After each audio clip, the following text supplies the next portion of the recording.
Ever since I was a kid, I dreamed of owning a specific motorcycle. Not just any bike, but a vintage beauty, a true classic. For years, I saved every penny. I worked overtime, skipped vacations, and finally, the day came.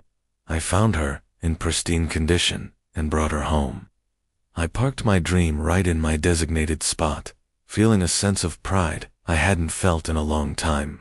I planned to get a special cover and an extra lock for it the very next day. But that night, my dream turned into a nightmare. My bike was gone. I called the police, filed a report, and felt my heart sink. The next morning, I got a call that delivered the worst news imaginable. There had been an accident. My motorcycle was found wrecked on the highway. But that wasn't the worst part. The person who stole it, a young man, had lost his life in the crash. I was devastated. A life was lost, and my dream was shattered into a million pieces. Then, things got even more complicated. The young man who died was the son of my HOA president, Karen. Let's just call her that. Karen was known for being difficult. She ruled our community with an iron fist, handing out fines for everything from mismatched garbage cans to lawn ornaments she deemed tacky. We'd had a few run-ins before, nothing major, just typical HOA squabbles. But this was different. A few days later, I was served with legal papers. Karen was suing me. My jaw hit the floor. She was suing me for the wrongful death of her son. Her argument was that my motorcycle was an attractive nuisance. Her lawsuit claimed that because I parked my beautiful, eye-catching bike in the open, I had essentially lured her son into stealing it. She argued that I was negligent for not having it under lock and key in a garage, even though I was parked in my assigned spot. Her lawyers claimed I should have known better, that I was practically asking for it to be stolen by someone who couldn't resist its allure. The absurdity of it was overwhelming. I was the victim of a crime. My property was stolen and destroyed, and now I was being blamed for the tragic consequences of that crime. The community was instantly divided. Some neighbors, who had also been on the receiving end of Karen's strict rules, sided with me.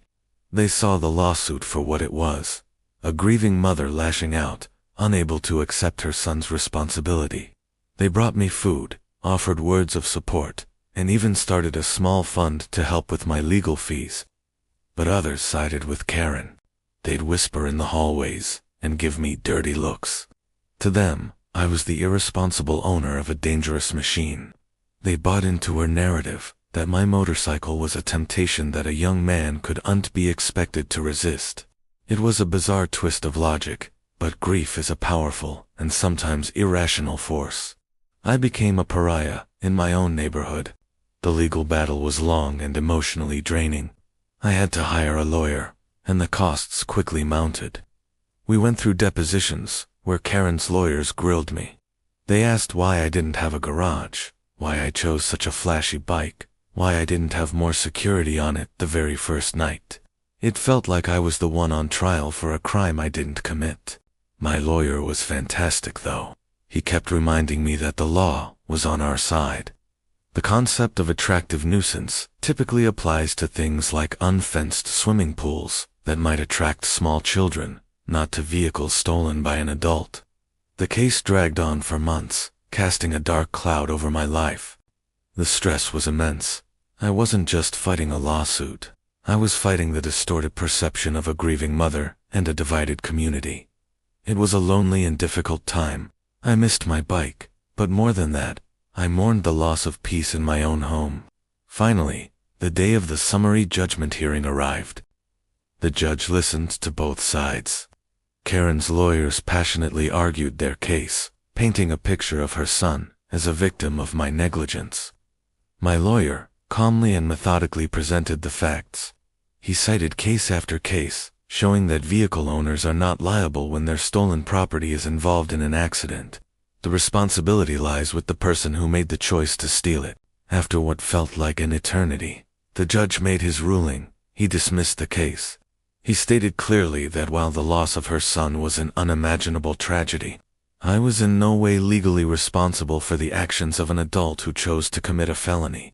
A wave of relief washed over me that was so intense, My knees felt weak. I had won. Justice had prevailed. The aftermath was strange. The lawsuit was over, but the emotional scars remained. I received a check from my insurance for the bike, but I haven't bought a new one. The joy is gone, replaced by a painful memory. Karen and I still live in the same community. We don't speak. Sometimes I see her, and I see the deep, unending pain in her eyes. I don't feel anger towards her anymore, just a profound sadness for everyone involved. This whole ordeal taught me that sometimes there are no real winners. Thanks for listening to my story. If you have a story of your own, I'd be interested to hear it. Don't forget to like and subscribe for more content. See you next time.